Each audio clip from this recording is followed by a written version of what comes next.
This is the walkthrough for the A2 ISA. This is for the AQA syllabus. This was taken from a 2010 paper on oscillations. So in this particular experiment, what happened was that a ball was set to oscillate on a triangular pendulum, and the time period was measured with respect to this distance d here. Also, this distance s was also measured. So if we look at the results of that particular experiment, there they are. As you can see, everything's been recorded correctly to the correct number of significant figures, so lengths to the nearest millimetre there, times to the nearest hundredth of a second here. So the first thing to do is to calculate the averages, which you do by adding them together and dividing by 3. If you needed to know that beforehand, you're probably on the wrong course. So here we have the distance, the 3 distances, which we add together and divide by 3, and I get 0.10933333. So I'm going to keep this to a consistent number of significant figures, 109. So I then can calculate the averages for the rest, where here I've got 0.201, 0.3. Now I've got 302,667, so it's going to be 303. 3 significant figures here. I'm going to put 3 significant figures here. So I'll just pause while I finish that off. So there are my averages calculated. You notice I've kept a consistent number of significant figures.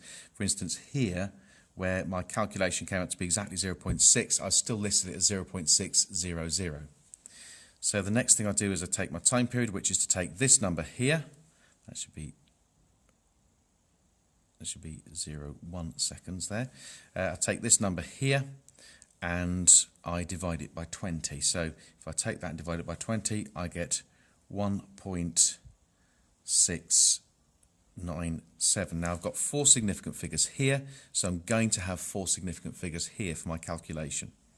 So I then take this one divided by 20, I get 1.676, and there's 3's afterwards, but that just keeps the 3 significant figures, and so on. So all my numbers are to a consistent number of significant figures.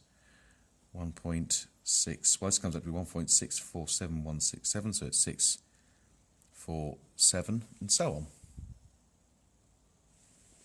Right, so I've got my average values calculated here. I've made sure I've got 4 significant figures on my values here, so I've got my time period to 4 significant figures here as well. Now, I've got to plot my graph, so I'm going to make maximum use of my graph space. So my lowest value for distance is about 0.1. It's just a fraction over 0.1 meters. And the highest value is about just over 0.9. My highest time period is 1.697, and my lowest time period is 1.130. And if I look very, very carefully, my results, I've been asked to plot my results of t on the y-axis versus d on the x-axis. So I've got to select an appropriate scale.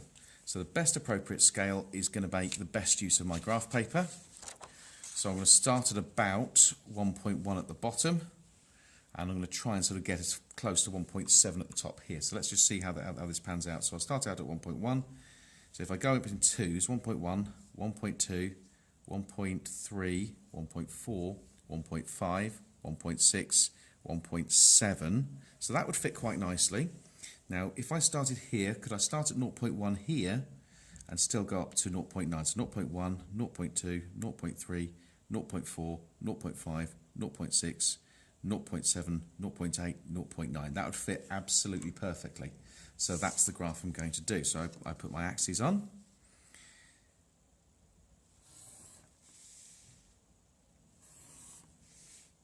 Here we go.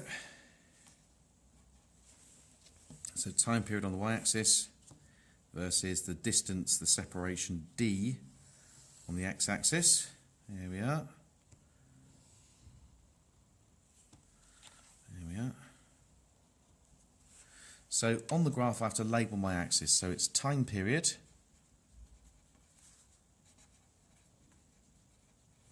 Okay, that's big T, and it's in seconds. You must have a separator between the symbol and the unit. And again down here we've got distance. It's a separation, it's distance between the 2 sort of hanging points, which is d, and it's going to be in meters. So that's correctly plotted. So I'll start out at 1.1, 1.2, and so on. So that's my axes plotted there. Now, when I'm plotting results, I have to be extremely careful to get them exactly right. It's always best to double check each plot, for the simple reason that if you're more than 1 millimetre out with just 1 point that's checked, you don't get the mark for plotting your graph properly.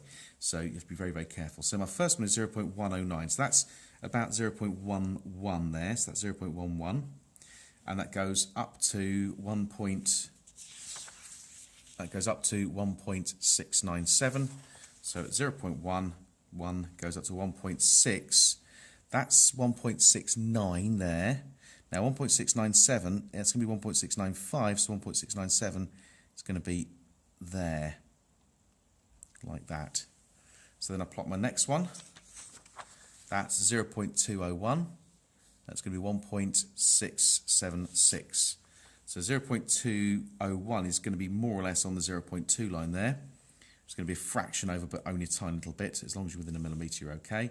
And 1.6, 1.65, 66, 67, and 676 is just above 675, so it's just about there. I'll do exactly the same again, 0.303, 1.647, so 0.303 is about a third of the way along there, and 1.647, so 1.65 is there, 1.64 is there, 1.647 is there, to within a millimetre there. That's a little bit further over to the right than it should be, but that's okay, it's within a millimetre. 0.400 goes up to 1.590, so 0.4, 1.5, that's 1.6, so go 2 down to 1.90, and so on. And so you plot the rest of your results, and whenever you plot your results, before you go over them in pen, double check they're in exactly the right place. Right, so I've plotted my points correctly, double check them, and then I've gone over them in pen. So the next thing to do is to construct a line of best fit, and you can see straight away this is obviously a curve. So I'm going to be very, very careful in constructing a line of best fit. Remember, it doesn't have to go through all the points, but it should go through most of them if you've collected your data accurately or precisely, well, accurately, I guess. And so, as you can see, it probably does. So I'm just going to just thicken that line now. See, one going above, one going below. That's all right. This one goes straight through. That one goes straight through. That one goes straight through. And that one goes straight through. Okay, so there you have it. That would be the end of the first section. After doing the practical, you would then plot your graph, and that's what it should look like. The checklist is name, symbol, unit, name, symbol, unit, axis going up evenly, sensible scale, not going up in threes or anything like that.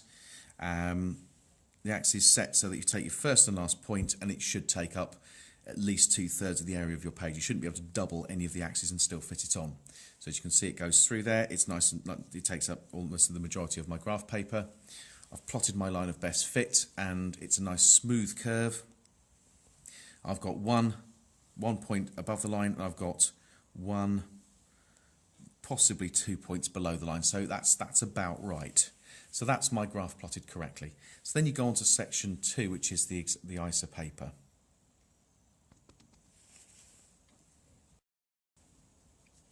Right, so we're now onto the section, onto the second part, which is the ISA paper itself. So let's have a look at section A first of all. So we've done stage 1. This is now section A, which is based on the results of stage 1. So first of all is what's the dependent variable in your experiment? In other words, what's the thing that you actually measured that changed as a result of the thing you deliberately changed? And that was the time period. Although we measured the time for 20 oscillations, it was in order to measure the time period.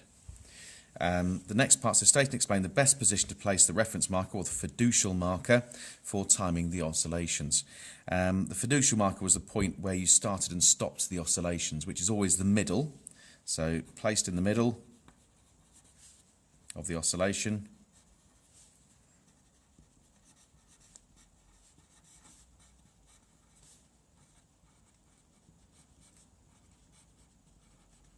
And the reason why you do that is because that's when it's moving fastest, so it does actually go past the marker at a very, very specific moment in time. So it's basically the idea that the transit time, the time it takes to go past the marker, is the lowest.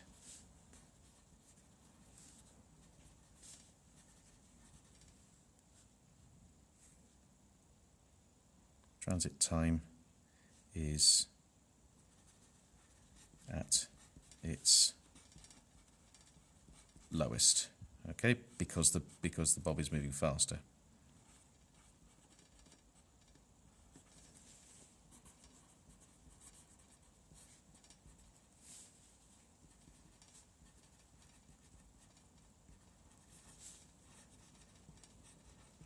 There we are, and that should do it. State and explain one procedure other than using the fiducial marker which you use to reduce the uncertainty in the measurement of the oscillation. So it says one procedure, it says state and explain. Well, the obvious one is when you look at the results, measured the time for 20 oscillations. This basically is to reduce reduce the actual uncertainty on the time period. Okay, so I timed 20 oscillations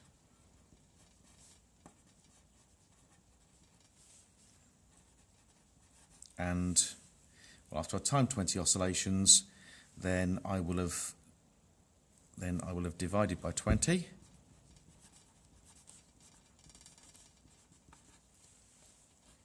to reduce the random errors in timing.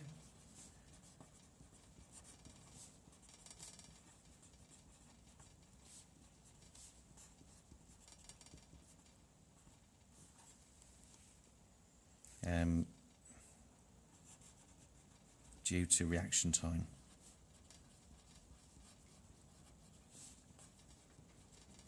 So here, because I stated and explained, I've timed 20 oscillations divided by 20, and then why? It's because my reaction time produces random errors or random uncertainties. So if I divided it by 20, if I did that, I reduced those random errors in timing due to reaction time. So that makes a lot of sense. Next part looks like a mathematical part to me. So you've got the effective length L of the V-shaped pendulum is given by that formula. The theory shows that the time period T of a pendulum is given by this formula, and that's kind of on your formula sheet anyway. All they've done is they've squared both sides. So it says show that T to the power of 4 is equal to 16 pi times 10 to the power of 4 times S over G squared minus 4 pi to the power of 4 times D squared over G squared. So what they're basically looking for is a substitution in here, and then you've got to square it. So start by squaring it first of all. So t to the power of 4 equals, well, 4 squared is going to be 16. Pi squared is going to be pi to the power of 4. Then you've got L squared over G squared. Then you've got to substitute for L. Now, as you're showing, you've got to explain carefully what you're doing. So there we go. So we can say then t to the power of 4 is then 16 times pi to the power of 4. Have I missed something? No, I haven't. Okay. Multiplied by, so we've got L squared there, so that's going to be multiplied by S squared minus D over 2 squared over G squared. And all we've got to do then is multiply out the brackets. So if I multiply out the brackets, I've got 16 times pi to the power of 4 times S squared over G squared. So that's that bit there. Minus, because that's minus. So you've got D squared over 2. So D squared over 2 is basically D squared over 4. So 16 divided by 4 is 4. So that's 16 over 4 times pi to the power of 4 times D squared over G squared. And then you can actually put a line through that and say 4, like that. And that then shows that that's how you got there. Right, so the next part, it says, comparing the above equation to the general equation for a straight line, y equals mx plus c, state what should be plotted in order to obtain a straight line graph. So basically, if you're using y equals mx plus c, you've got t to the power of 4 should go on the y-axis, d is your independent variable, so you put d squared on the x-axis, so, and that should then give you a straight line graph. So it says state, so you don't have to explain it, it just says state. So t to the power of 4 on the y-axis, d squared on the x-axis. So how could a value for g be obtained from this graph? There's a couple of ways of doing it. You could use the intercept or you could use the gradient. I would suggest using the gradient. As it's only 3 marks for 3 bits, they're going to want something very, very simple.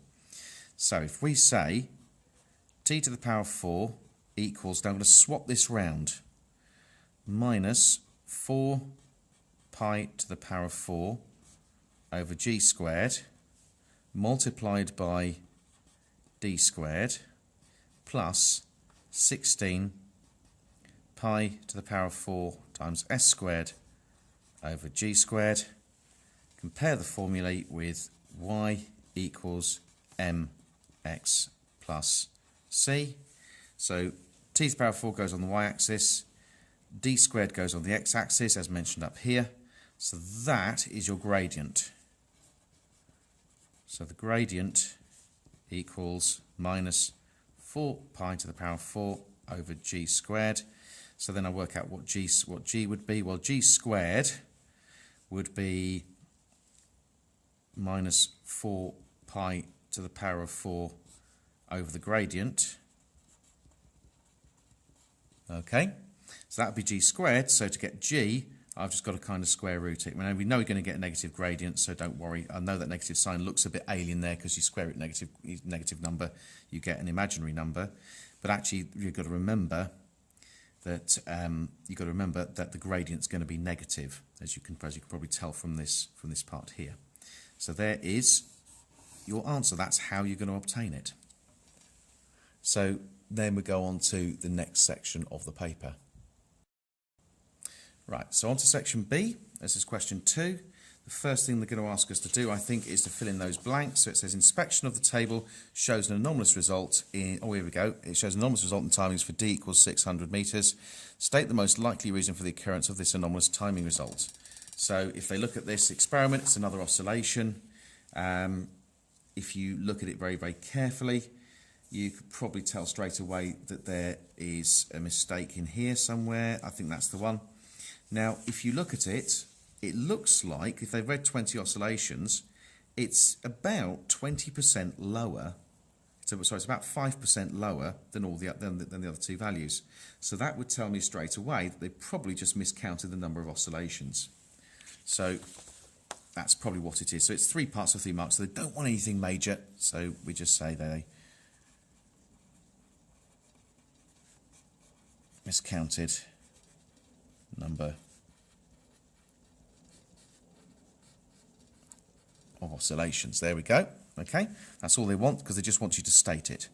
The student decides to ignore all the data for d equals 600 meters and not include it on the final graph. What would have been a better strategy in this situation? Well, it would have been to repeat the result. To repeat the result for d equals 0.600 meters. Okay. So the next part says use the data in the table for d equals 0.600 meters to calculate a more realistic value for the mean time period than the value given in the table. Okay. So if we had an anomaly here, if instead of what they gave here, what you'd probably want to do is just calculate the average for the two readings, and then you add those two together and just divide them by 2. So that would give you about 1.36 seconds instead. So you'd say, so what you do is you'd show you're working, although it's only 1 mark, so you only get a mark for the answer, you might as well write it down. 27.26, 2730, is that right? Yes. 2726, 2730. 27.36 plus 27.30. Okay, both of them divided by 20, and then divided by 2 gives me about 1.36 seconds. So there's my answer. So then it says complete the table by entering the missing values for d equals 0.2 and 0.3. So we're looking to just do a log base 10. Whenever you're doing the calculation, I always say do it twice just to make sure you get it right. So first we calculate the mean time periods. So the mean time period. So all we're doing there is we're just putting in the correct numbers, which come out to be 2.70 and 4.04. And then for the correct log base 10, so log base 10 of that number just comes out to be 0.431 and 0.606. And then if you do log base 10 of d, because they're a number less than 0, that's going to be a negative number, so they're both going to be negative. That's 0.523 and 0.699, and that gives you those are the correctly calculated values. The next thing to do, it says complete the graph provided by plotting the remaining 2 points. Draw an appropriate straight line through the plotted points. So the first thing to do is to have a look at the graph. So when you've got the graph there, right, so we've got negative numbers, it makes it slightly more confusing. But if you've got this log base 10d there and log base 10t there, so log base 10d, let's start at 0.3, so that would be 2.7 and 0.523. So 2.7 is there. Be very, very careful. And minus 0.523. That's 0.5, 0.52, 0.523 is about there. Okay, that's not right, is it? Because that's anomalous, so that's probably gone wrong. So what have I done wrong here? 2.7 minus, this is what I've done wrong. I've plotted the wrong thing here. 0.431 minus 523. So the D is minus 523, so that's the correct place there. But it should be 0.431. So 4.31 is there. So hang on, let's get this right. 4, 1, 2, 3, 1. Always well worth double checking. Here we are. That makes much more sense. And 0.606, 0.699. So 0.699 is almost bang on 0.7, just a tiny fraction below it, before it. And the other one was 0.606. So 0.6, that's not quite 0.61, it's about halfway. So that's there. As long as you're within 1 millimetre, you're absolutely fine. Then it says plot a straight line, plot a nice straight line through it. So ordinarily I'd use a nice 30 centimetre ruler. But I'm going to plot my line of best fit, which should go through most of the points with an equal number above and below. I think that's about right. I would ordinarily use a 30 centimetre ruler, but that's life. There we are. Oops, I think I'm a little bit off there, but it's a little bit steeper than it should be. I might lose a mark for that. So I'm just going to get rid of that point so it's clear that that's just a mistake. So there's my graph. So now it's asking me afterwards to measure the gradient. So I find some nice convenient points. I find one down here where it just crosses the line, just crosses two lines nicely. And I think if I look carefully, there's one just there. So I'm going to use that point there. And if I look up here, I'll find a nice convenient point. Where is it? Did see it earlier. Look for it. That's going to be exactly halfway, so I'm going to pick that one. That's exactly halfway, so I'm going to pick that. There we go. Now, an examiner, when you're plotting when you're calculating your gradient, they need to be able to see where you got your numbers from. So they need to check that you read it correctly. So what you need to do is show your gradient measurement clearly on your graph. There we go. Y1, Y2, X2, x1, there we are. So the gradient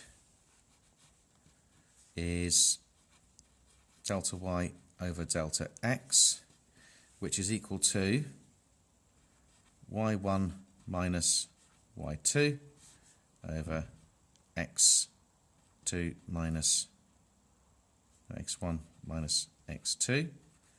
So x1 is 0.16 there, minus 0.16. So that's minus 0.16 minus negative 0.61, 0.62, 0.625. Okay, so that's the first part. And then on the y-axis, it starts off as y1, which is going to give me 0.5 there, 5, 5.1, 5.2, 5.3, 5.4, 0.54 minus, let's see, it's not 0.1, that's 0.05, 0.06, 0.07, 0.07, which I then calculate. Right, on to question number 3. So it says, using the formula t equals k over d, calculate a value for k for the shortest time period t and the corresponding distance d. Give an appropriate unit for k. So first of all, we rearrange it. K equals t times d. That's simple enough. So k equals t times d. So if we look at, for the shortest value, we look on our table, there it is, shortest time period, it's going to be 0.8 and 0.01. So it's 0.800 times 1.01. Okay, so that's simple enough. So that's the time period 1.01. And, well, that then gives you 0.808. Now, the unit is going to be time times distance. So that's going to be meters, seconds, or you can say seconds, meters. There's your answer. Double underline it to make it clear that that is your final answer. The next thing to do is look at 3bi. Mark for uncertain. So here we're working out the uncertainty. So for the result corresponding to that shortest time period, determine the percentage uncertainty in your value for time d. So you're looking at your time period here. So you're looking at your largest and smallest value, so your range, which you've then got to divide by 2. So the range divided by 2, so the range is 20.38 and 20.02. So 20.38 minus 20.02. Okay. Now, we then have to divide it by 2, and that will give us the uncertainty in the time for 20 oscillations, which will carry the same percentage uncertainty in the time for 1 oscillation. So we can actually work out what the uncertainty there is. That comes out to be, well, that's 0.38, 0.02, so that's 0.36. So that would be 0.18. And so then what you've got to do is then think about, you've then got to divide it by 20 to make it the uncertainty in the time period, because it's 20 oscillations. So 0.1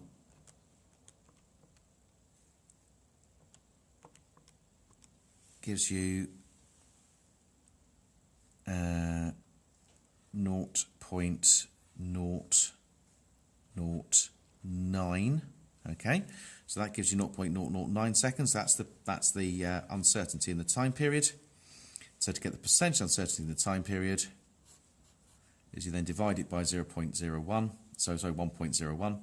So that's 0.009 over 1.01.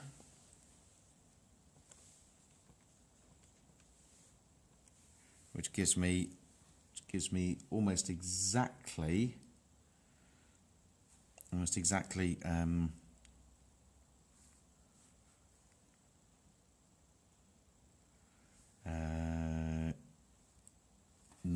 0.89%. Okay, so that should give me a fairly good value. And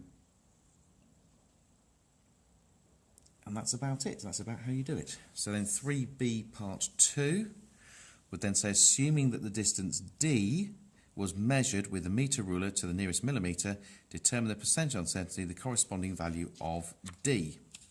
So I've calculated my value, to my percentage value for d. It's very simple. So it's going to be the uncertainty divided by the measurement.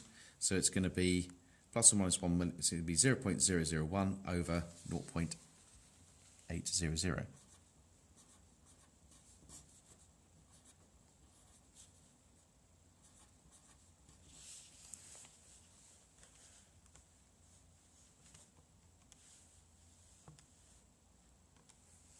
And that comes out to be 0.00125 or 0.13% to match up with that. So then I add the two percentages together because it says calculate the overall percentage uncertainty for the value and convert it to a plus or minus value for the uncertainty in K.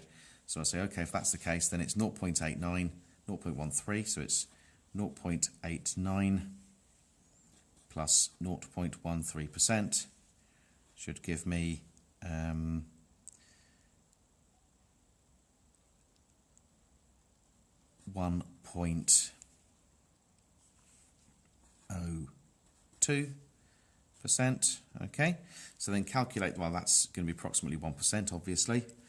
And then you calculate the value in total. You then multiply it by 0.808. So it's going to be basically 1.808 multiplied by 0.00102. It's going to give me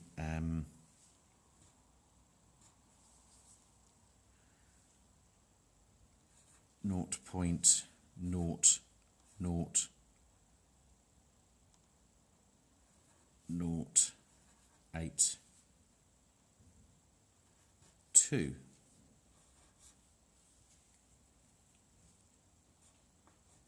Okay, so K is going to be 0.00808 plus or minus 0.00082, and I'm just going to double check that because I think I got that wrong. So 0.18 is going to give you the uncertainty in the value for the time for 20 oscillations. Now it's going to mean that if you want to take the to work out the uncertainty in the time period, it's got to be that uncertainty 0.18, and then you've got to divide it by 20.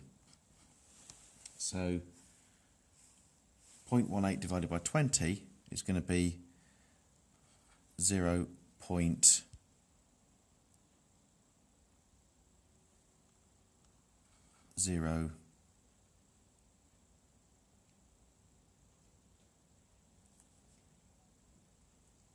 0.009. In other words, that'll be the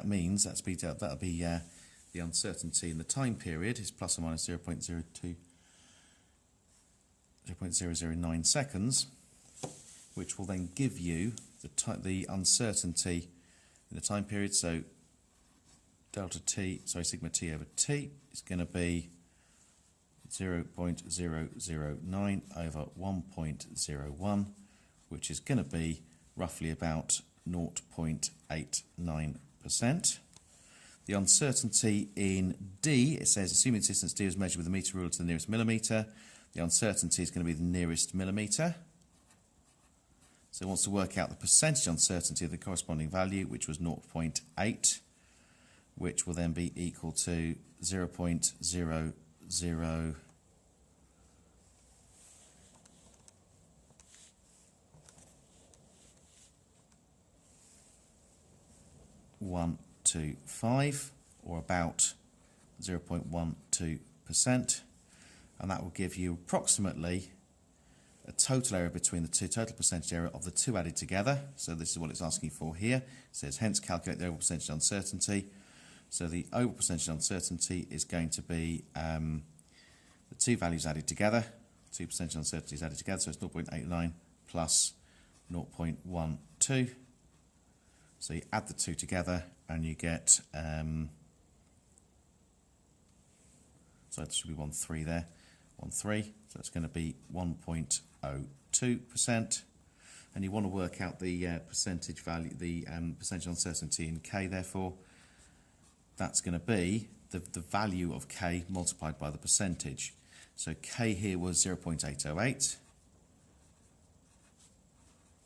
divided by, multiplied by 0.0102, which gives you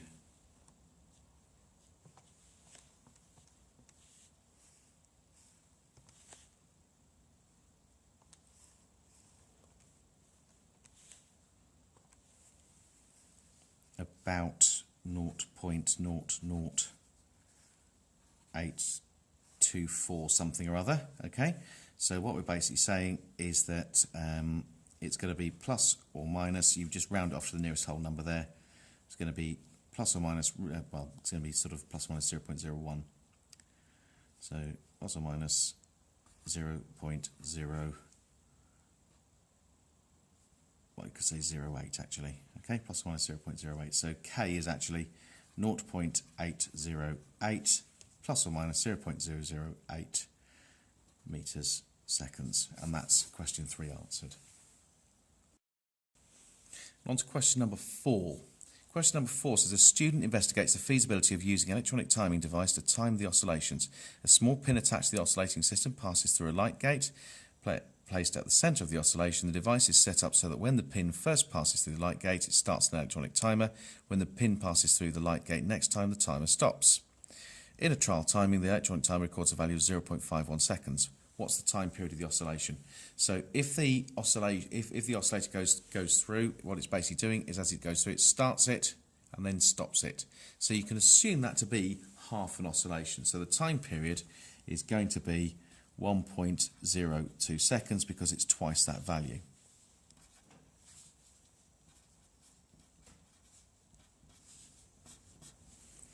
The next thing to do, it says compare the accuracy of this method with the hand operator stop clock method used to obtain timings in the table in question 2. The electronic timer has a precision of about 1/100th of a second. So the electronic timer's got a precision of about 1/100th of a second. In sort of human timing, I guess you couldn't be more accurate to more than about to more than about 0.1 seconds, I guess. So if we look at the accuracy, we're looking at percentage errors. Okay. So if we look at percentage errors for electronic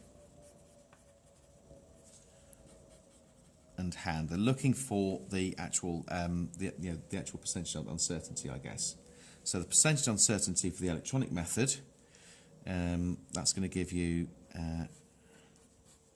there.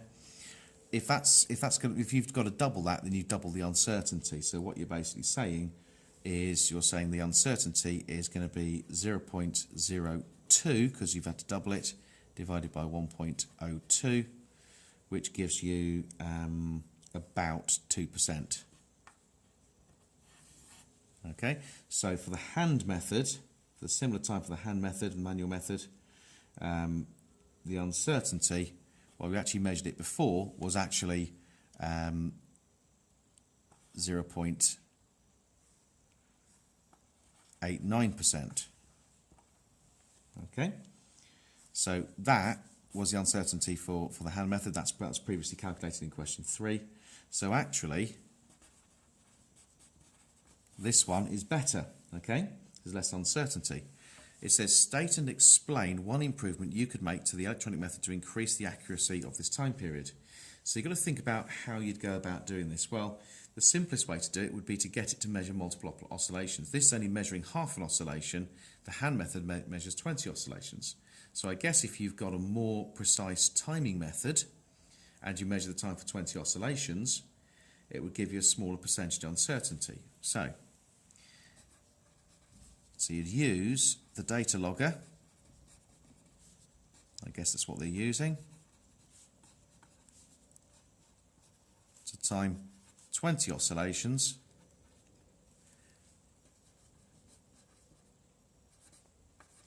Instead of half an oscillation.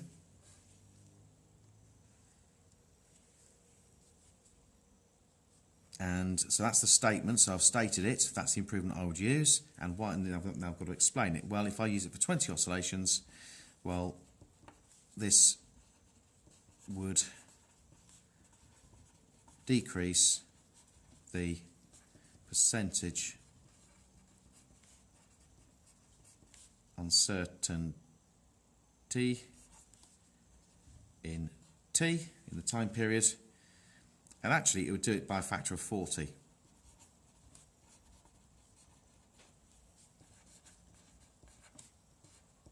Okay, and that is the end of that particular ISA paper.